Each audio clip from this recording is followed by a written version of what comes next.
ভারতীয় জলসীমানা লঙ্ঘন করায় দুটি বাংলাদেশি ট্রলার সহ ৭৮ জন মৎস্যজীবীকে আটক করেছে ভারতীয় উপকূলরক্ষী বাহিনী। বুধবার দুপুরে বঙ্গোপসাগরের উপর নজরদারি চালানোর সময় বঙ্গোপসাগরে দুটি অত্যাধুনিক সন্দেহজনক ট্রলার দেখতে পায় ভারতীয় উপকূলরক্ষী বাহিনী। এরপর ভারতীয় উপকূলরক্ষী বাহিনী তড়িঘড়ি ওই দুটি ট্রলারকে ধরে ফেলে। ট্রলারে থাকা মৎস্যজীবীদের সাথে কথা বলে ভারতীয় উপকূলরক্ষী বাহিনী জানতে পারে ট্রলার দুটি বাংলাদেশের, আর তারা ভারতীয় জলসীমা লঙ্ঘন করেছে। আর তাই ভারতীয় উপকূলরক্ষী বাহিনীর জওয়ানরা ওই দুটি ট্রলার সহ ৭৮ জন বাংলাদেশি মৎস্যজীবীদের আটক করে। দুটি ট্রলার ও ৭৮ জন মৎস্যজীবীকে ইতিমধ্যে ওড়িশার পারাদ্বীপ বন্দরে নিয়ে আসেন ওই উপকূলরক্ষী বাহিনীর জওয়ানরা। উল্লেখ্য, বেশ কয়েক মাস আগে কিছু মৎস্যজীবী বাংলাদেশের জলসীমা লঙ্ঘন করায় বাংলাদেশি উপকূলরক্ষী বাহিনীর হাতে আটক হয়েছিল। এ ব্যাপারে ওই সময়ে বাংলাদেশি মৎস্যজীবী ইউনিয়নের পক্ষ থেকে জানানো হয়েছিল ভারতীয় মৎস্যজীবীরা বারবার আন্তর্জাতিক জলসীমা লঙ্ঘন করে বাংলাদেশে ঢুকে পড়ছে। ওই ঘটনার পর এদিন ভারতীয় মৎস্যজীবীরা অভিযোগ তুলেছেন শুধুমাত্র ভারতীয় মৎস্যজীবীরাই আন্তর্জাতিক জলসীমানা লঙ্ঘন করে প্রতিবেশী দেশে অনুপ্রবেশ করছে না, বাংলাদেশের মৎস্যজীবীরাও প্রায় সময়ই ভারতীয় জলসীমা লঙ্ঘন করে ভারতের মধ্যেই ঢুকে পড়ছে।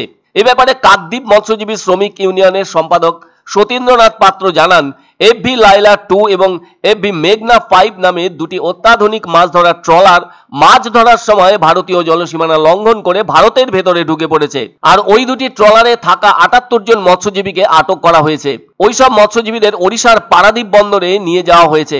অন্যদিকে বেশ কিছু ভারতীয় মৎস্যজীবী বাংলাদেশের জলসীমা লঙ্ঘন করে ওই দেশের নৌবাহিনীর হাতে আটকে পড়েছে। আর এখন তো দুটি দেশের মধ্যে যা পরিস্থিতি তা ভীষণই কঠিন হয়ে আছে। ফলে আশা করা হচ্ছে পরিস্থিতি দ্রুত স্বাভাবিক হলে বাংলাদেশের মৎস্যজীবীদের পুনরায় বাংলাদেশে আইনি প্রক্রিয়ার মাধ্যমে ফিরিয়ে দেওয়া হবে এবং যেসব ভারতীয় মৎস্যজীবী বাংলাদেশের নৌবাহিনীর হাতে আটক হয়েছে তাদেরকেও দ্রুত আইনি প্রক্রিয়া ও আইনি জটিলতা কাটিয়ে ভারতে ফিরিয়ে আনা হবে। ভারতের মৎস্যজীবীদের সংখ্যাও ৭৯ জন। তবে পারাদ্বীপে বাংলাদেশি মৎস্যজীবীদের আনার পর তাদের সঙ্গে থাকা ট্রলার দুটিকে বাজেয়াপ্ত করা হয়। এদিকে একটি ছবিতে দেখা গেছে আটক করা ট্রলারের মধ্যে হাত মাথার পেছনে রেখে হাঁটু গেড়ে বসে আছেন বাংলাদেশি মৎস্যজীবীরা, আর তাদের পেছনে দাঁড়িয়ে রয়েছেন ভারতীয় কোস্টগার্ডের সদস্যরা। বাজেয়াপ্ত করা ট্রলার দুটি C&F অ্যাগ্রো লিমিটেডের মালিকানাধীন। ইতিমধ্যেই ট্রলার দুটি উদ্ধারের ব্যাপারে আইনি প্রক্রিয়া শুরু করেছে বাংলাদেশ সরকারও। এখন প্রশ্ন জেগেছে, পশ্চিমবঙ্গের ৭৯ জন মৎস্যজীবী যারা বাংলাদেশে আটকে আছেন তাদের কবে মুক্তি দেবে ঢাকা? আসলে আন্তর্জাতিক মেরিটাইম বর্ডার লাইন পেরিয়ে ভারতের জলসীমায় ঢুকে পড়েছিল বাংলাদেশের দুটি মাছ ধরা ট্রলার, ফলে তারা আটক হয়েছে। একথা বলতেই হয়, ভারতের জলসীমাকে সুরক্ষিত রাখতে সদা সতর্ক উপকূলরক্ষী বাহিনীর জওয়ানরা। তবে তারা শুধু মাছ ধরার জন্যই ভারতীয় জলসীমার ভেতরে ঢুকেছিল কিনা সেসবও খতিয়ে দেখা হচ্ছে। ফিশিং ভেসেলকে আমাদের জলসীমার মধ্যে থেকে ভারতীয় নৌবাহিনী অ্যারেস্ট করেছে এবং ওদেরকে পারাদ্বীপে নিয়ে গেছে। আগে আমরা কোনো অভিযোগ জানাতাম না, কারণ একটা আমাদের দুটো দেশের মধ্যে সুসম্পর্ক ছিল। এখন সেটা নষ্ট হওয়ার কারণে এইসব ঘটনাগুলো ঘটছে। এক অন্য অনুভূতির স্পর্শ পাওয়া যায় রয়কো ব্র্যান্ডের গেঞ্জি ও জাঙ্গিয়ায়। তাই ছোট বড় সবার পছন্দ রয়কো গেঞ্জি ও জাঙ্গিয়া। প্রস্তুতকারক জয়মনি হোশিয়ারি, কলকাতা। আনন্দ সংবাদ, আনন্দ সংবাদ। 30 বছরের নির্ভরযোগ্য প্রতিষ্ঠান ইন্দ্রমণি রাইস মিল। আমাদের কয়েকটি জনপ্রিয় ব্র্যান্ড হলো তাজ, বরলি, খুশি ইত্যাদি।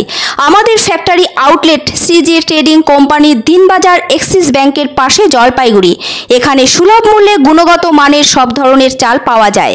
Phone number 9547029475। পছন্দসই সেরা খাবার খেতে হলে সোজা চলে আসুন রুচিসম্মত আধুনিক মানের রেস্টুরেন্ট রাজদরবারে। কেননা এখানেই আপনারা পাবেন ভোজনের রাজকীয় অনুভূতি। শুধু পুজোর সময়ই নয়, সারা বছরই রকমারি খাবার সরবরাহ করাই এই রেস্টুরেন্টের আভিজাত্য। আমাদের ঠিকানা রাজদরবার, রাহুতবাড়ি, বাবুপাড়া, জলপাইগুড়ি। ধামাকা ধামাকা ধামাকা!